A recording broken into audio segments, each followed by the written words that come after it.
أعوذ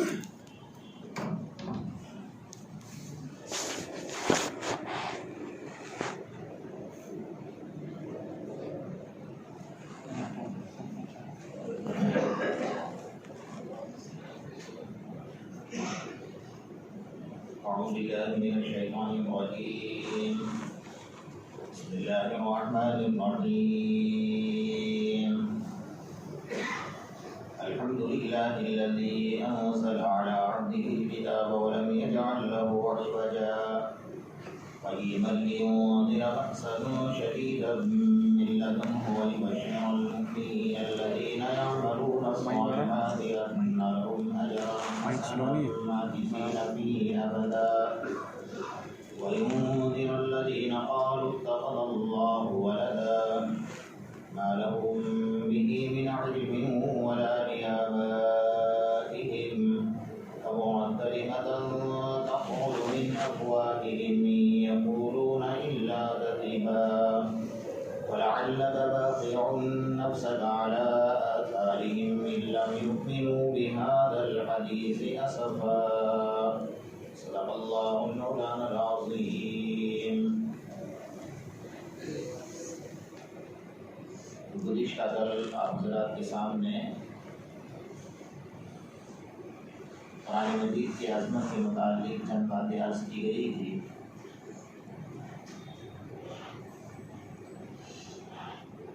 یہ سورت قرآن مجید کی مشہور اور معروف ترین سورت ہے، چونکہ اللہ تبارک و تعالیٰ نے اس کے اندر اپنے عجائب اور اپنے قدرت کے کرشمات اور تجلیات کو بیان فرمائے ہیں.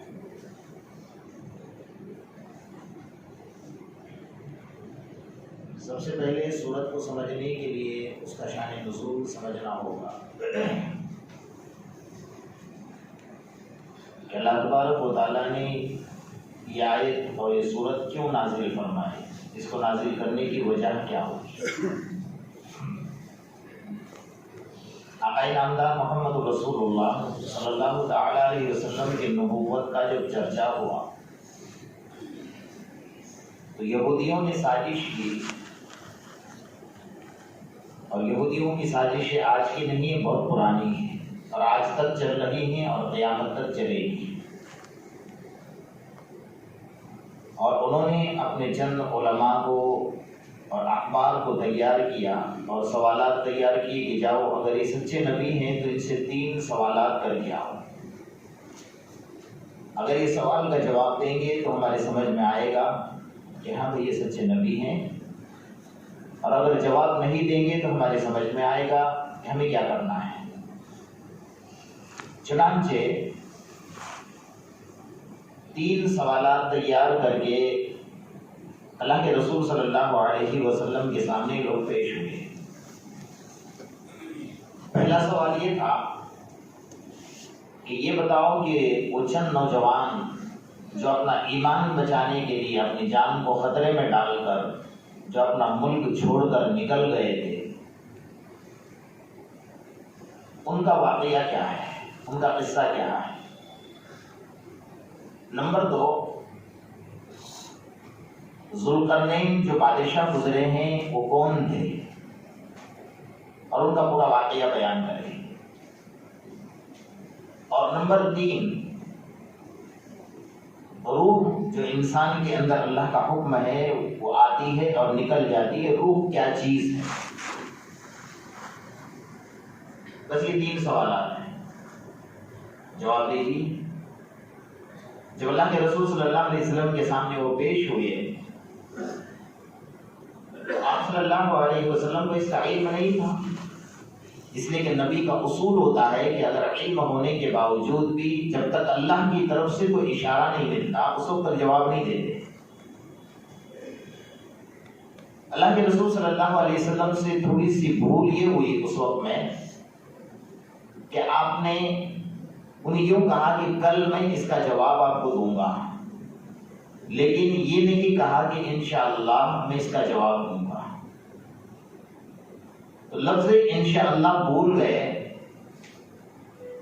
چونکہ انبیاء کرام کی تربیت براہ راست خود اللہ تبارک و تعالیٰ فرماتے ہیں. انبیاء کرام کے استاذ خود اللہ ہیں، کسی کو درمیان میں اللہ واسطہ نہیں رکھتے. اتنی سی بھول کے اوپر اللہ تبارک و تعالیٰ نے پکڑ لیا اور 15 دن تک کی وحی کا سلسلہ بند رہا. اب آپ کو انتظار تھا کہ دوسرے دن کا میں نے وعدہ کیا ہے تو اللہ جبرائیل کو بھیجیں گے اور مجھے اس کا حل بتائیں گے، لیکن 15 دن تک وحی کا سلسلہ منقطع رہا. تو ادھر یہودیوں کو مذاق اڑانے کا موقع مل گیا. دوسرے دن آئے، بھائی آپ نے جواب نہیں دیا، آپ نے آج کا وعدہ کیا تھا. اللہ کے رسول صلی اللہ علیہ وسلم کی نظر آسمان کی طرف تھی اور دیکھ رہے تھے کہ جبرائیل آئیں گے، جواب دیں گے، لیکن مسئلہ حل نہیں ہو رہا. زندگی ایسی مشکل ہو گئی تھی کہ ایسا لگ رہا تھا کہ گھٹن کی وجہ سے اللہ کے رسول صلی اللہ علیہ وسلم اپنی جان اللہ کے حوالے کر دیں گے. ایک طرف سے پریشانیوں کا دور تھا. وہ باتیں اگر اللہ موقع دے گا تو آگے چل کر آئیں گے کہ آپ نے جب انشاءاللہ کہنا بھول گئے، اللہ کے حوالے کرنا بھول گئے. لیکن اس معاملے میں ہمارے دل اور ہمارے ذہن میں نبی کے بارے میں ایک رائی کے دانے کے برابر کوئی بھی شکوہ شکایت یا شک شبہ نہیں آنا ہے. ہمارے ایمان ختم ہونے کا نتیجہ بن جائے گا. کیونکہ اللہ خود یہی ہوتا ہے کہ اللہ جو بھی کرتا ہے یہ امت کو سکھانے کے لیے کرتا ہے. جب نبی کے ساتھ میں یہ معاملہ کیا ہے تو آپ کے ساتھ بھی یہ معاملہ ہو سکتا ہے. تو بہرحال 15 دن کے بعد جبرائیل امین پھر ان کے تینوں سوالوں کے جواب اسی صورت کے اندر آگے چل کر اللہ تبارک و تعالیٰ نے عنایت فرمائے. بہرحال ہر صورت کو اللہ تبارک و تعالیٰ نے سورہ توبہ کے علاوہ ہر صورت کو قرآن مجید میں بسم اللہ الرحمن الرحیم سے شروع کروایا. میں بہت مختصر انداز میں آپ کو اس کی بات بتا کر آگے بات پڑھاتے ہیں. ہم لوگ حضرت امام غزالی رحمۃ اللہ علیہ فرماتے ہیں اللہ والے جو ہیں وہ کھود پرید کرتے ہیں، قرآن کے ایک ایک لفظ کے اندر کھود پرید کرتے ہیں کہ اللہ نے اس کے اندر جو خزانے رکھے ہیں، ایک ایسا سمندر ہے جس کا کوئی کنارہ نہیں ہے. حضرت امام غزالی رحمۃ اللہ علیہ فرماتے ہیں میں نے بسم اللہ الرحمن الرحیم میں غور کیا تو 19 حروف پائے. تو میں تلاش کر رہا تھا کہ اللہ نے نہ 20 حروف فرمائے نہ طاق عدد کے اعتبار سے 21 حروف فرمائے، اس کے اندر 19 حروف کیوں ہیں؟ آخر اس کی وجہ کیا ہے؟ تو میں مراقبے میں گیا. میں نے زمین سے لے کر کے تحت الثری تک، ساتوں زمینوں نیچے تک دیکھا کہ 19 کی تعداد میں اللہ نے کیا چیزیں بنائی کہ اللہ نے بسم اللہ الرحمن الرحیم میں 19 حروف رکھے.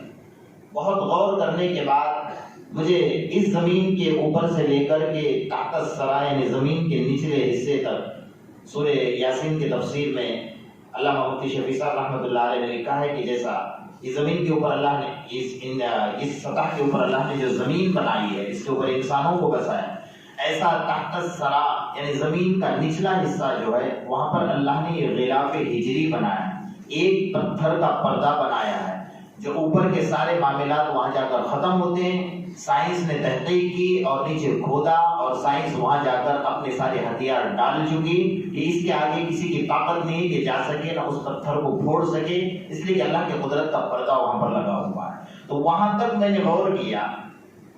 وہاں غور کرنے کے بعد پتا چلا کہ زمین کے نیچے بھی اللہ نے 19 کی تعداد میں کوئی چیز نہیں بنائی ہے. میں نے زمین کے اوپر غور کیا، مشرق سے لے کر مغرب تک اور شمال سے لے کر جنوب تک کہ 19 کی تعداد میں اللہ نے کیا چیزیں بنائی. تو مجھے زمین کے اوپر بھی نہ سمندر میں ملا، نہ زمین کے اوپر کوئی چیز ملی، نہ زمین اور آسمان کے خلا کے درمیان میں کوئی چیز نظر آئی. تو پھر میں نے آسمان پر غور کیا اور پھر میں مراقب ہوا.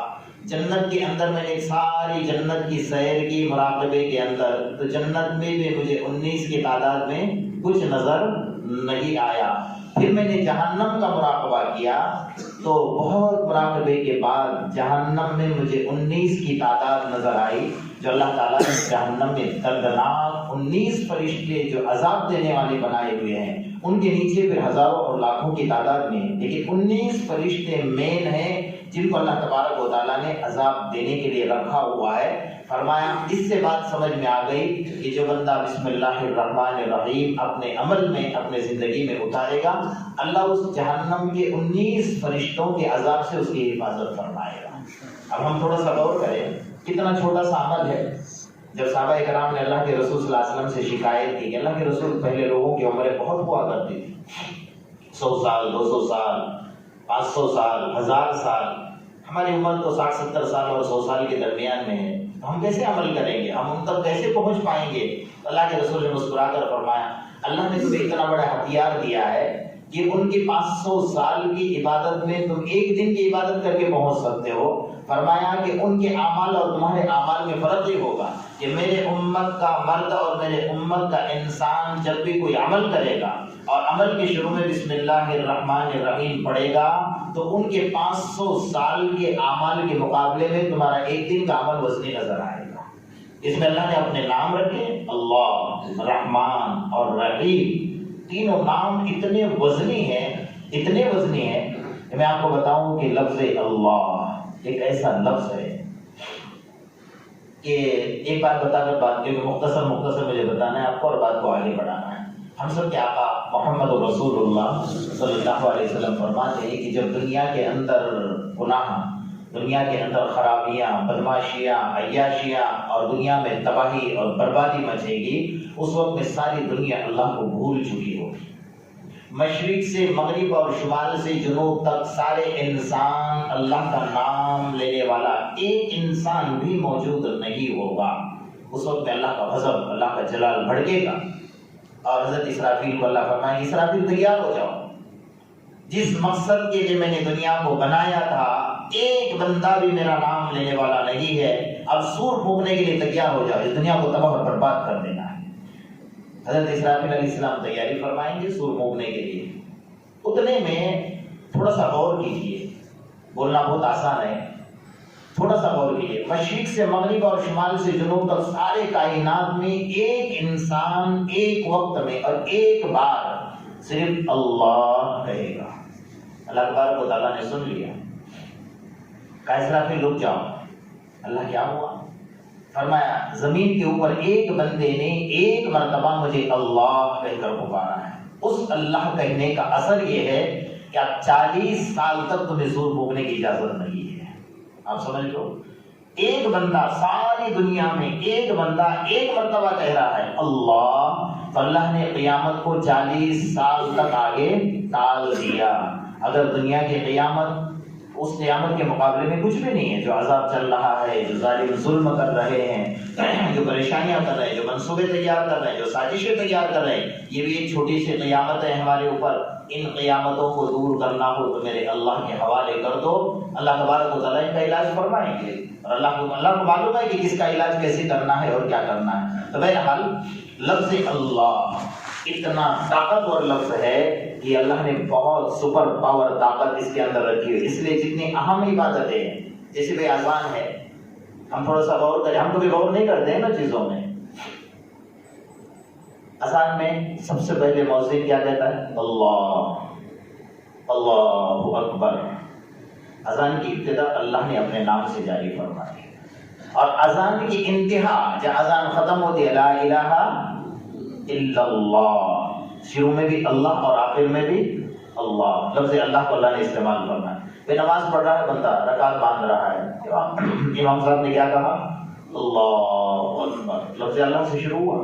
جب نماز سے باہر نکل رہا ہے، سلام پھیر رہا ہے تو السلام علیکم ورحمۃ اللہ، آخر میں اس نے اللہ کا لفظ استعمال ہوا۔ نماز جنازہ میں دیکھیے اللہ اکبر سے رکعت شروع ہو رہی ہے اور اللہ اکبر سے نماز شروع ہو رہی ہے، السلام علیکم ورحمۃ اللہ، لفظ آخر میں اللہ نکلا۔ کوئی بندہ اگر 80 سال تک کفر اور گناہوں میں بھرا ہوا ہے اور وہ ایمان لانا چاہتا ہے، لیکن اس نے اگر لا الہ الا اللہ لفظ اللہ کی جگہ پر اگر وہ یہ کہتا ہے کہ لا الہ الا الرحمن، لا الہ الا الرحیم، تو اس کا ایمان قبول نہیں کیا جائے گا جب تک کہ وہ لفظ اللہ کا استعمال نہیں کرے گا، کیونکہ لفظ اللہ جو ہے اللہ کا ذاتی نام ہے۔ اللہ تبارک و تعالیٰ نے ہر جگہ پر اس کو رکھا ہوا ہے، اعوذ باللہ، اعوذ باللہ، وہاں بھی اللہ نے رکھا بسم اللہ۔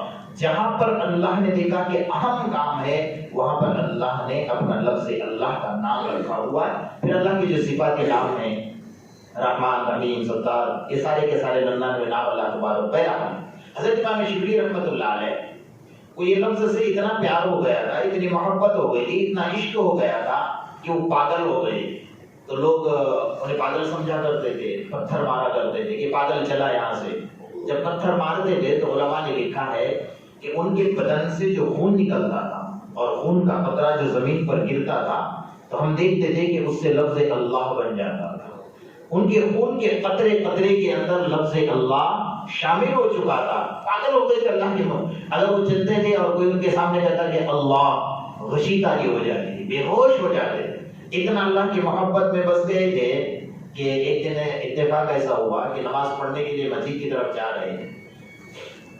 آواز آئی، شبلی کہاں جا رہے ہو؟ انہوں نے سمجھا کہ شاید اللہ کی طرف سے ہاتھی پہ غیبی کی آواز ہے. کہا اللہ کی گھر کی طرف جا رہا ہوں نماز پڑھنے کی. کہا میری گھر کی طرف؟ اور ایسا گھونڈا وضو کر کے آ گئے، شرم نہیں آتی ہے تمہیں؟ گھبرا گئے، واپس پلٹ گئے. جب پلٹ رہے تھے تو پھر آواز آئی کہ شبلی میرے گھر سے منہ موڑ کر جا رہے ہو.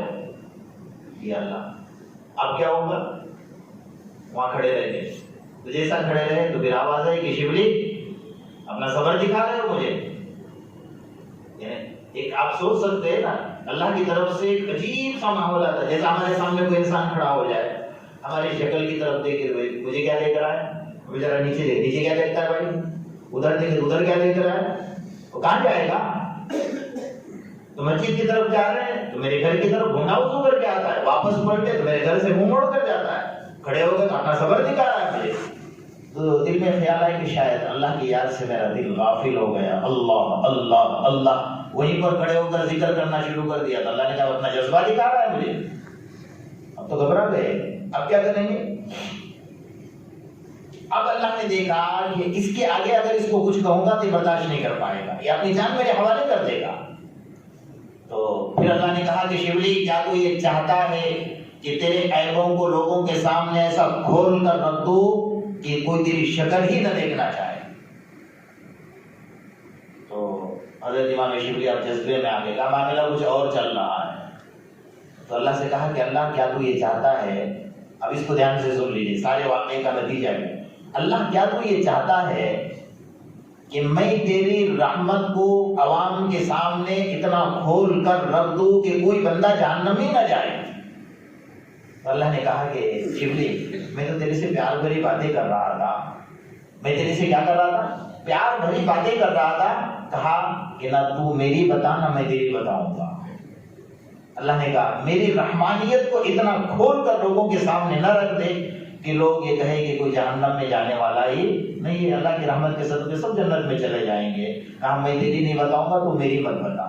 حضرت امام شبلی نے اللہ کی ذات میں اتنا اندر، اللہ لفظ اللہ ان کی ذات میں اتنا پیوست ہو گیا تھا کہ وہ عجیب و غریب، یعنی جس کو اللہ سے محبت ہو جاتی ہے نا پھر ایک معاملات کچھ الگ ہی ہوتے ہیں. حضرت عائشہ رضی اللہ تعالیٰ نا کچھ اشرفیاں ہاتھ میں لے کر دھو رہی تھی. اللہ کے رسول صلی اللہ علیہ وسلم نماز پڑھ کر آئے. عائشہ کیا کر رہی ہو؟ کہا کہ یہ کچھ پیسے ہیں میرے پاس، میں دھو رہی ہوں. کہا کیوں دھو رہے ہو؟ کہا کہ میں کسی فقیر کو دینا چاہتی ہوں، کسی مانگنے والے کو، کسی سائل کو دینا چاہتی ہوں. میں نے یہ سنا ہے آپ کی زبان سے کہ جب ہم کسی سائل کو کوئی چیز دیتے ہیں تو پہلے وہ اللہ کے ہاتھ میں جاتی ہے، اس کے بعد فقیر کے ہاتھ میں جاتی ہے. تو میں اشرفیہ اس لیے دھو رہی ہوں کہ میری کچھ بھی میرے اللہ کے ہاتھ نہ لگ جائے. اللہ کو یہ پیار، یہ محبت ہے، یہ اللہ کے ساتھ یہ جذبہ ہے. تو میرے دوستو لفظ اللہ میں اتنی طاقت اللہ تبارک و تعالیٰ نے دی. سپر پاور طاقت جس کو کہتے ہیں. دنیا میں اگر کوئی کہے کہ سپر پاور طاقت کس کے پاس ہے، چاروں طرف سے آپ کے اوپر توپے لگے ہیں، چاروں طرف سے نیزے لگے، چاروں طرف سے تلواریں لگے، آپ تنے تنہا ہو، اس وقت میں ایک سیکنڈ کے لیے آپ کے دل میں یہ خیال آتا ہے کہ طاقت اس کے اندر ہے، یہ طاقت تلواروں میں ہے، طاقت نیزوں میں ہے، طاقت توپوں میں ہے. فرمایا قسم خدا کی تو مسلمان نہیں ہے تو کافر، اس لیے کہ طاقت کس کے پاس ہے؟ ارے اللہ کے پاس ہے. جب یہ لفظ اللہ اندر اتر جائے گا نا پھر اس کا اندازہ لگے گا کہ طاقت اللہ تبارک و تعالیٰ کی. تو بسم اللہ الرحمن الرحیم ہر کام کے شروع میں ہم پڑھے، جیسا ہم سب کے آقا محمد رسول اللہ صلی اللہ علیہ وسلم نے فرمایا. تو بندہ غسل خانے میں جاتا ہے اور اپنے بدن کے کپڑے اتارتا ہے تو شیطان اس کی شرمگاہ سے کھیلتا ہے. اب اس کو کیا کرنا ہے؟ اپنے بدن کے کپڑے اتارنے سے پہلے اس کو بسم اللہ الرحمن الرحیم دل میں پڑھ لینا ہے. پڑھنے کا اثر کیا ہوتا ہے؟ فرمایا فرشتہ وہاں پر آ کر پردہ کر لیتا ہے کہ تیرے پردے کی جگہ پر شیطان کی نظر نہیں پڑتی، اور شیطان کی نظر پڑنے کا اثر یہ ہوتا ہے کہ تیرے دل میں گناہوں کے جذبات پیدا ہوتے ہیں، ان تمام چیزوں سے اللہ تیری حفاظت فرماتا ہے۔ بسم اللہ الرحمن الرحیم پڑھتا ہے، ہر عمل کے شروع میں اللہ اس اعمال کو اتنا وزنی کرے گا، اس لیے پہلے امتوں نے اس کی قدر نہیں کی۔ حضرت آدم علیہ السلام کو دیا اللہ نے، جب تک لوگوں نے ان کے اولاد نے قدر کی اللہ نے رکھا، جتنے ناقدری کی اللہ نے اٹھا لیا۔ حضرت نوح علیہ السلام کو اللہ نے بسم اللہ الرحمن الرحیم عطا کی، آپ نے آپ کی جو کشتی تھی قرآن میں موجود ہے، بسم اللہ مجریہا بسم اللہ مجریہا ومرساہا ان ربی لغفور الرحیم، اس بسم اللہ کے صدقے آپ کی کشتی کنارے پر لگ گئی تھی۔ جب تک امت نے قدر کی اللہ نے رکھا، جتنے ناقدری کی اللہ نے اٹھا لیا۔ حضرت یوسف علیہ السلام کو دیا، حضرت یونس علیہ السلام کو دیا، حضرت موسیٰ علیہ السلام کو دیا، حضرت ابراہیم علیہ السلام کو دیا، جب تک قدر کی اللہ نے رکھا اٹھا لیا۔ لیکن ہم سب کے آقا محمد رسول اللہ صلی اللہ علیہ وسلم کو یہ چیز دی تو اللہ نے یہ نہیں کہا کہ آپ کی امت ناقدری کرے گی تو میں اٹھا لوں گا، قیامت تک آپ کو یہ ہدیہ دیا گیا ہے، ہر عمل کے شروع میں بسم اللہ الرحمن الرحیم پڑھو، آپ کا اعمال کا وزن اتنا بڑھے گا۔ جیسا بچہ پیدا ہوا گھر کے اندر، اب ہمارے اندر عادت اتنی بری ہے نا، امام صاحب آئیں گے مؤذن صاحب آئیں گے تو اذان دے، آپ کے بچے کے گھر میں امام مؤذن کیوں اذان دے گا؟ آپ اذان نہیں دے سکتے؟ ہونا تو یہی چاہیے کہ باپ اذان دے۔ تیری غیرت اتنی بھی گوارا نہیں کرتی ہے کہ تو اذان سیکھ لے، تکبیر سیکھ لے۔ بچے کو یہ سکھایا گیا کہ وہ ماں کے پیٹ کے اندر 1.5 فٹ کی دنیا میں ہے، اب باہر نکلنے والا ہے اور ایک بڑی دنیا میں آنے والا ہے، تو فرمایا وہ دیکھے گا، چاند دیکھے گا، سورج دیکھے گا، زمین دیکھے گا، پہاڑ دیکھے گا، سمندر دیکھے گا، اور ہواؤں میں اڑتے ہوئے ہوائی جہاز دیکھے گا، ٹرینیں دیکھے گا، تو یہ چیزوں کو دیکھ کر کہے گا کہ یہ بڑا یہ بڑا یہ بڑا، کہا نہیں، پورا کاغذ ہے۔ سب سے پہلے اس کے کان پر کہے تو اللہ اکبر، کوئی بھی بڑی چیز دیکھے گا پہلے اللہ، میرا اللہ بڑا ہے۔ تو یہ حکم دیا گیا ہے، یہ ماں باپ کی ذمہ داری ہے۔ یہ سب چیزوں کو ہم لوگ بھول جاتے ہیں میرے دوستوں۔ اللہ پاک ہم سب کو عمل کی توفیق عطا فرمائے۔ اللہ تبارک و تعالیٰ ہمیں رمضان کے اندر برکات نصیب فرمائے۔ بسم اللہ الرحمن الرحیم، وَإِلَٰهُكُمْ إِلَٰهٌ وَاحِدٌ لَا إِلَٰهَ إِلَّا هُوَ الرَّحْمَنُ الرَّحِيمُ اللهم صل على محمد وعلى آل محمد كما صليت على إبراهيم وعلى آل إبراهيم إنك حميد مجيد اللهم ربنا آتنا في الدنيا حسنة وفي الآخرة حسنة وقنا عذاب النار وقنا عذاب القبر وقنا عذاب الحشر وقنا عذاب من فتنة المسيح الدجال۔ اے الہ العالمین، ہم تمام کے صغیرہ اور کبیرہ گناہوں کو معاف فرما۔ اے اللہ جو گناہ جان بوجھ کر نہ جانے کیے اسے بے معاف کر۔ اے اللہ جو گناہ رات کے اندھیرے یا دن کے اجالے میں کیے اسے بے معاف کر۔ اللہ ہم بڑے گناہ گار، بڑے سیاہ گار، بڑے خطا کار، بڑے قصوروار، اللہ تیرے دربار کے قرار مجرم ہیں۔ اللہ ہمارے جرم عظیم کو معاف فرما، ہر آنے والی مصیبتوں سے ہماری حفاظت فرما۔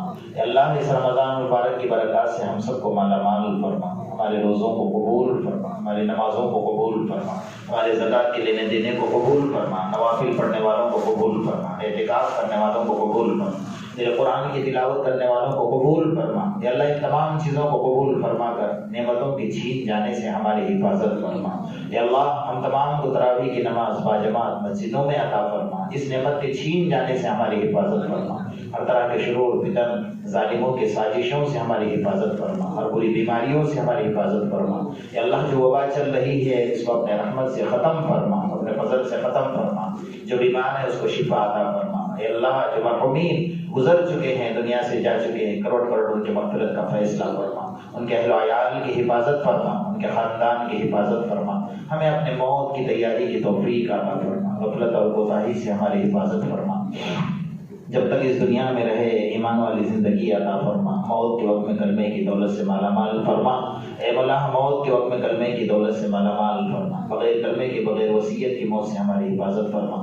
ہم سب کی دعاؤں کو محض اپنے فضل کرم اور آقا انعامدار محمد رسول اللہ صلی اللہ علیہ وسلم کے سب کے طفیل میں قبول فرما۔ یا رب صلی وسلم دائما ابدا علی حبیبک خیر الخلق کلہم، ربنا تقبل منا انک انت السمیع العلیم وتب علینا